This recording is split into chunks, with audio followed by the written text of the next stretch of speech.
Well, in this episode of Newt's World, Texas state lawmakers are at an impasse after Texas House Democrats left the state last week to stop the passage of a new congressional map drawn with the name of netting 5 more Republican seats in the U.S. House. The quorum break has left the Capitol in Austin at an impasse. On Tuesday, the state's top elected officials, Governor Greg Abbott and Lieutenant Governor Dan Patrick, said the legislature will adjourn its current overtime session this Friday, and the governor will immediately call another special session. I'm really pleased to welcome my guest, somebody who I think has been reshaping America and doing an amazing job, Governor Greg Abbott of Texas.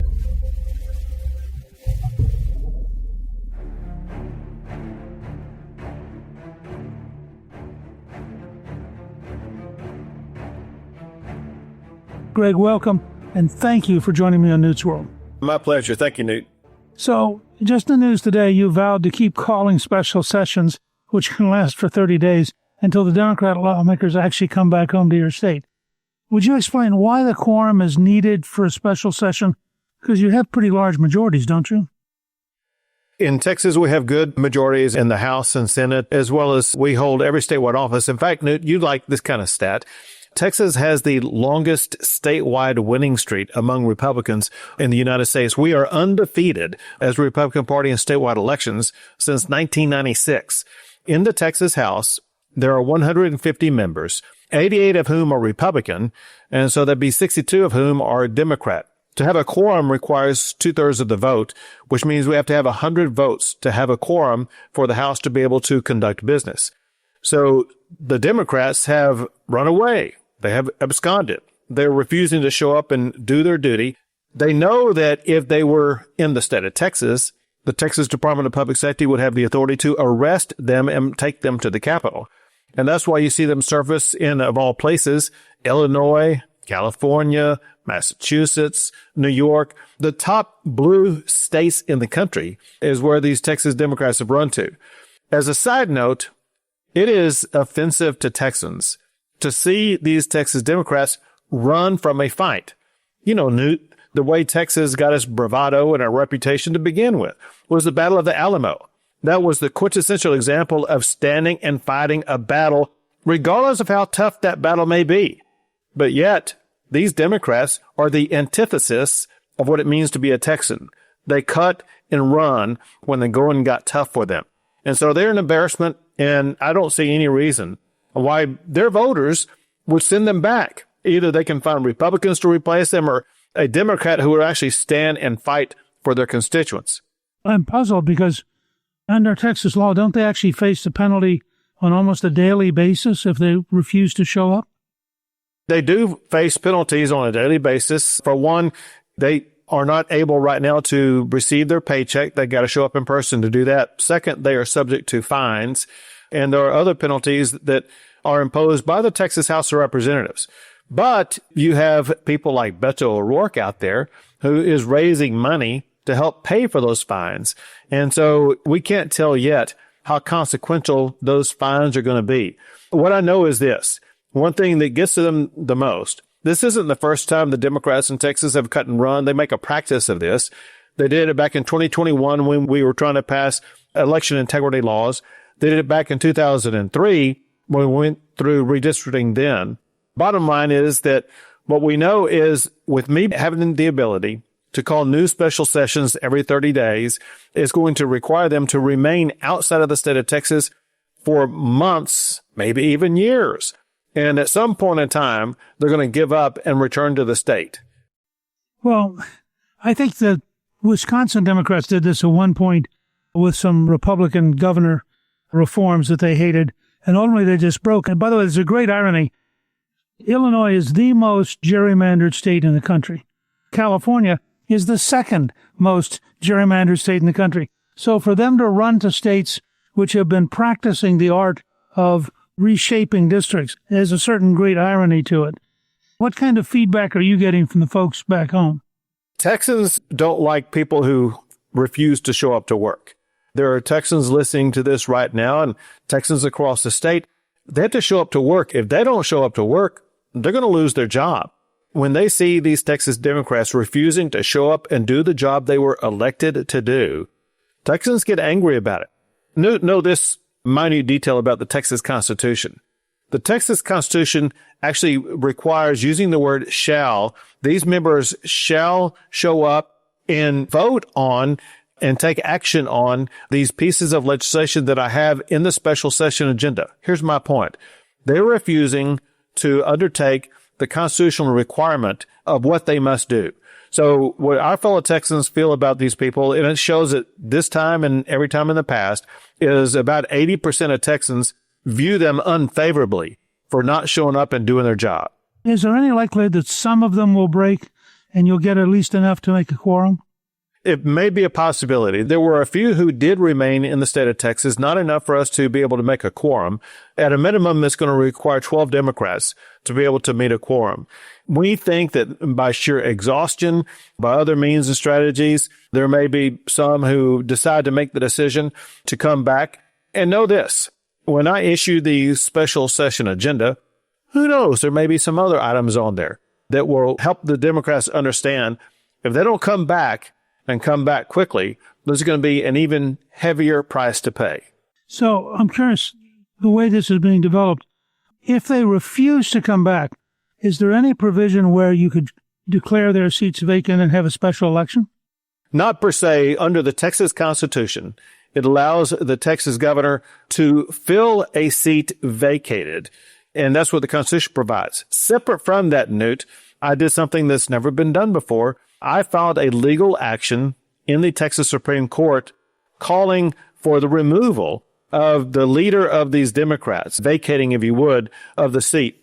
It's a legal procedure called quo warranto, and it seeks to remove from office someone who is not complying with the law, someone who has basically abandoned their seat.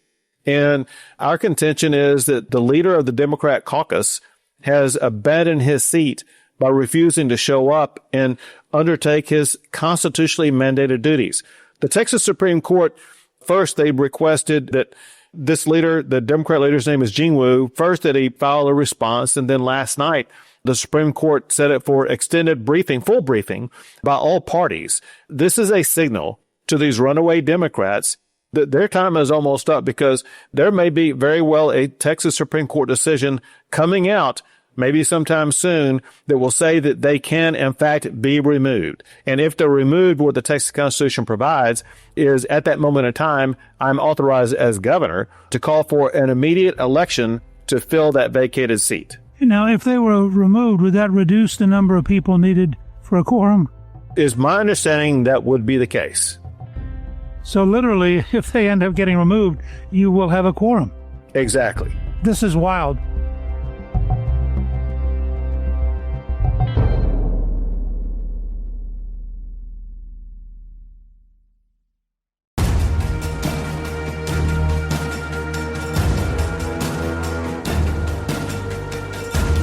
You've always shown a lot of courage and determination and have done a number of things I really liked, including busing people to sensitive Democratic areas to give them a sense of what dealing with illegal immigration was like. Beto O'Rourke was quoted as saying, "To hell with the law, let's just win." That strikes me as an insane comment. Am I missing something here? No, I think you kind of candy-coated it, to be honest.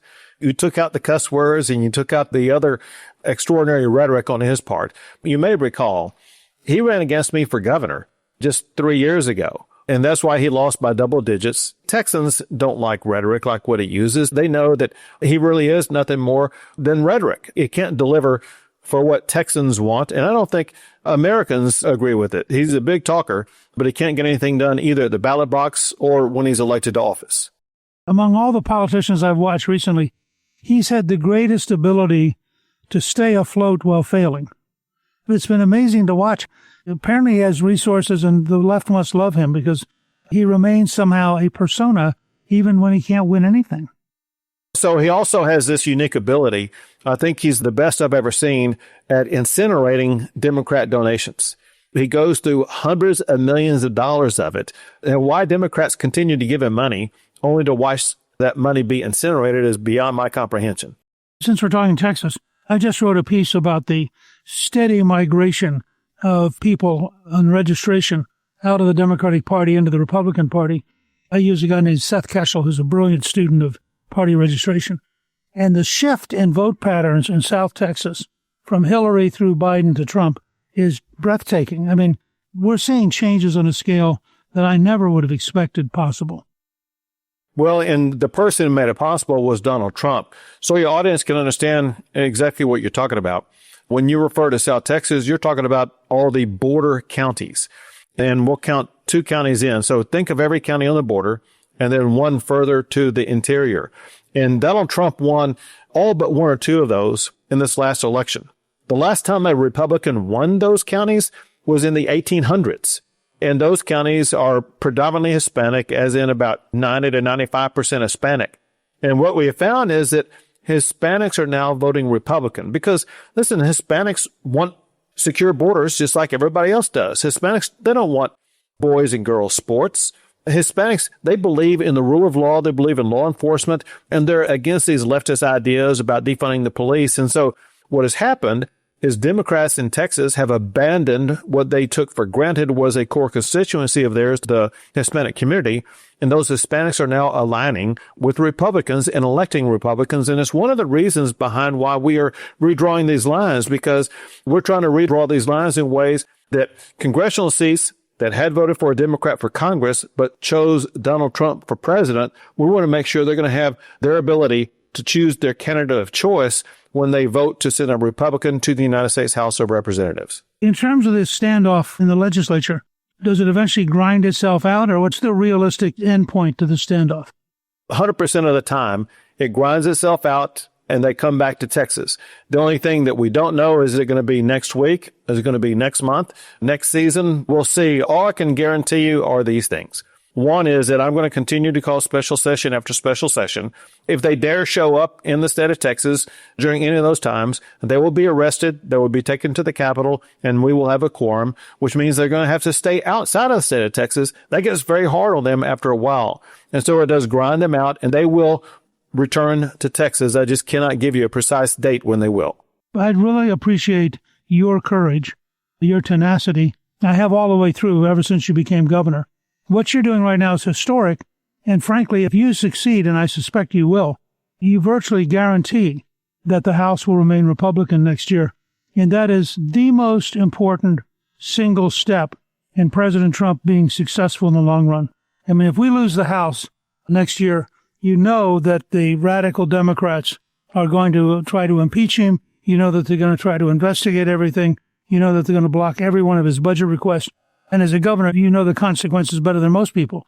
So what you're doing by attempting to get back to accurate congressional districts, it's important for people to remember, the really, truly gerrymandered districts in this country are in places like Massachusetts, Illinois, California. The Democrats made an art form of making sure that even when Republicans get 40 or 42% of the vote, they get like 12% of the seats.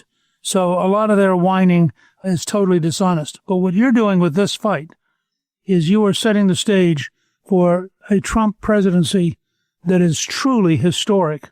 You did the same thing in the fight over the border, where you were just extraordinarily effective. And my hat's off to you. You've been a great governor in general, but this is going to make you a place in history that's really, really important. Well, thank you. And it's so important for the people of the United States. They hunger for the reforms that President Trump is putting into place.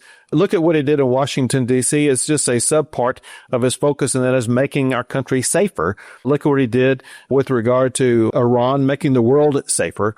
And so we have a president who wants to make the country a safer place, and we need to make sure he has members of Congress who are going to agree with him as opposed to those who are going to undercut him.